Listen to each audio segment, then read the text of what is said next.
What's up, my wizards? Dev from SBMTG, channel down there. Today we have spoilers. Haven't done these in a few days, so I didn't just want to do like one card. Right now, we've got something like 9 cards to go through, but some of them don't take too much explaining. But there's others that I'm very excited about, so let's check it out. I want to start off, as usual, by talking about something I'm really excited about, and this looks unassuming at first, but a lot of talk going on about this card. This is Eldrazi Displacer. Get the flavor out of the way, it's a white Eldrazi we haven't seen there, at least an Eldrazi that costs you white mana. It's not a white Eldrazi. People get on to you if you say stuff like that, but you know what we mean. It's a white Eldrazi. Haven't seen that yet. That's cool. Flavor's awesome. Good deal. 3 mana, 3/3, splashable. That's fine. All of these things are good, but let's get down to this ability. I love flicker abilities, blink abilities, whatever you call them. I love Into the Battlefield triggers, leads me to loving these flicker abilities. So this is particularly awesome in the new standard, and somebody's already come up with an infinite combo with it. A budget infinite combo, actually. This I have to give the credit to it's Davis Walker, a user commenter on mythicspoiler.com, and he came up with this like quick too. All you gotta do is have Eldrazi Displacer, you've got a Brood Monitor, and you've got a Zulaport Cutthroat out. All you got to do is pay 3 mana, blink the Brood Monitor, it'll come back into play, giving you 3 Scions. You sack those Scions, that deals 3 damage and you gain 3 life thanks to the Zulaport Cutthroat. Then you can use the 3 mana you just got from sacking the Scions to use this guy's ability again. Note that he does not tap to use this ability. That's pretty awesome right there. So you can just string this over and over, gaining life and dealing damage until you've done, I don't know, whatever you want to do, a zillion, and then you win the game. That's right, it's infinite combo. Goes infinite like that, and it's pretty freaking amazing. You don't have to wait till the end of the turn for the creature to come back like you might with some cards. It's not sorcery speed, this is instant speed. That's awesome. Can target opponent's creatures, taking them out of combat, either on your turn or on their turn. That's cool because the creature comes back into play tapped. Very noteworthy. This can also target their creatures, meaning that you can blank awaken lands. I haven't seen anybody talk about that. That's really cool. You can get rid of tokens forever, including, you know, we've seen a lot of Gideons running around lately, and with Nissa coming out, it looks like the token strategies are going to get a little bit more prominent. So blanking tokens is actually pretty cool, and he comes on a good stick too. A 3/3 for 3 mana is fine, and it's also worthy of note that we have a creature named Siege Rhino in the format for the next few months. So just everything that this guy does is amazing. Also worth noting, this totally blank spot removal. If they target a creature with it, you can just blink it, comes back into play, that spell's no longer targeting it, and goes to the graveyard. That's pretty awesome right there. Kills Hangerback Walkers completely. You blink the Walker, comes back into play as a 0/0, goes to the graveyard.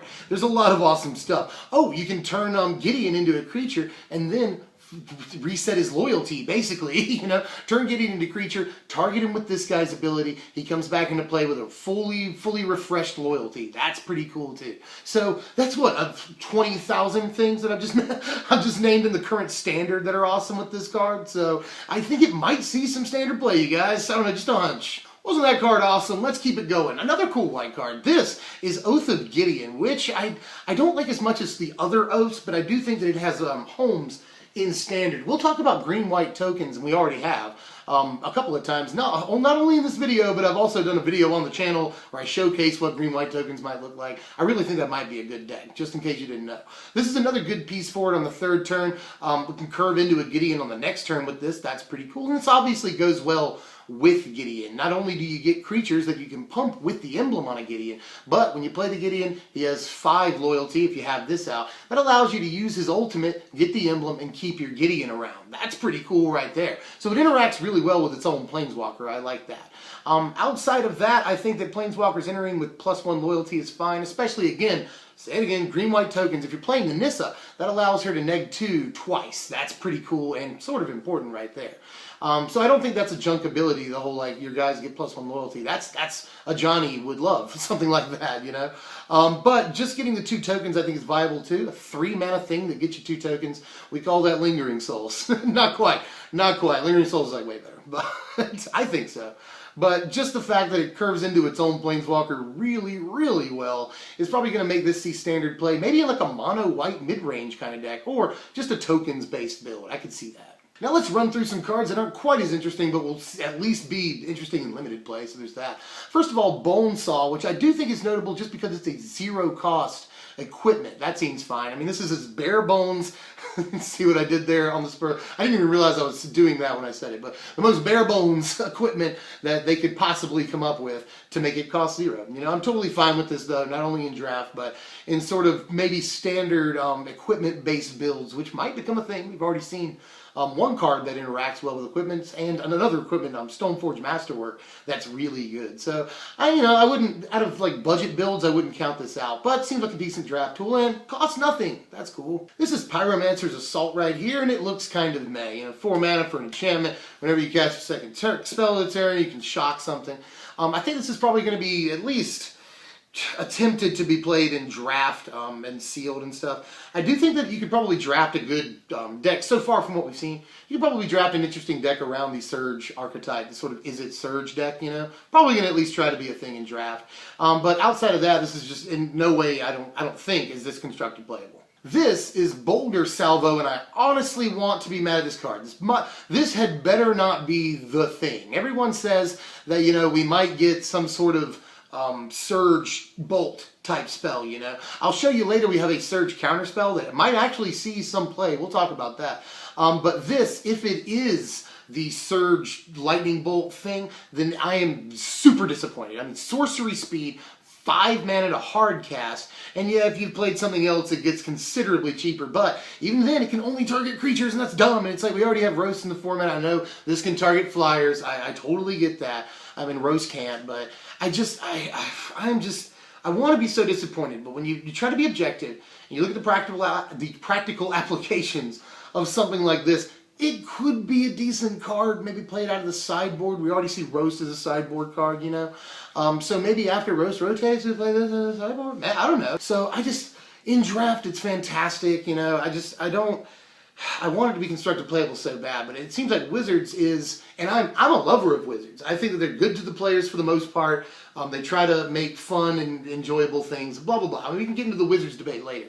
But I think that Wizards appears to be slightly scared of, this is all speculation, but just slightly scared of like really good low-cost removal. Mark Rosewater has said almost as much in an article before, it's just, he says it's not fun. Low speed, instant speed, or low cost, instant speed removal, it's not fun.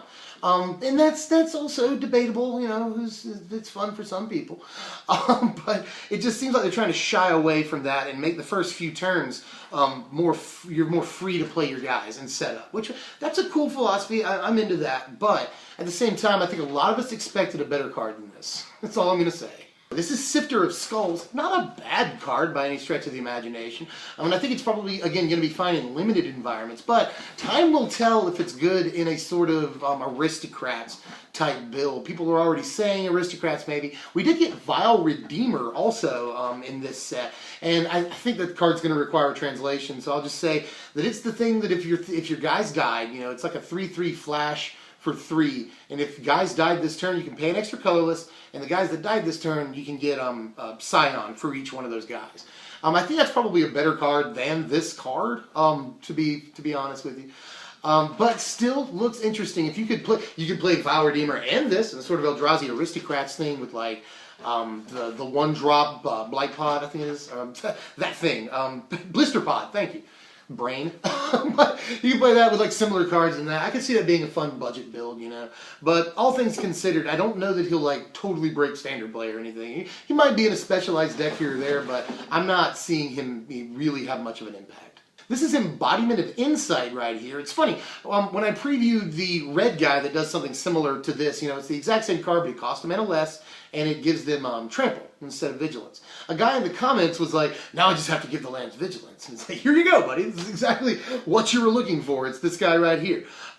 He's pretty cool from what I can tell. He's going to, again, impact limited environments, but he is priced way out of constructed play, I would say. It is, however, hilarious to give your lands Vigilance. Being able to swing in and still tap, not only for second main spells, but combat spells, combat tricks. That's pretty cool, and I can see that, again, impacting limited a lot. But in standard, that's far too expensive. Let's get into some cards that require slightly more discussion, I would say. This is Overwhelming Denial right here, which has split the community in some ways. Some people say it's straight up bad, and some people say it's even modern playable. Which, some people say this is standard playable, but not modern playable. Some people say this is modern playable, not standard playable. Here's the arguments. As far as modern goes, I think think there is a fairly strong argument because of the overabundance of 1 mana and even 2 mana, but mostly 1 mana cost draw and burn spells in that format. There's an awful lot. This also ends Counter Wars, no questions asked, is strictly better than Last Word. That's cool. It's a strict upgrade to that card,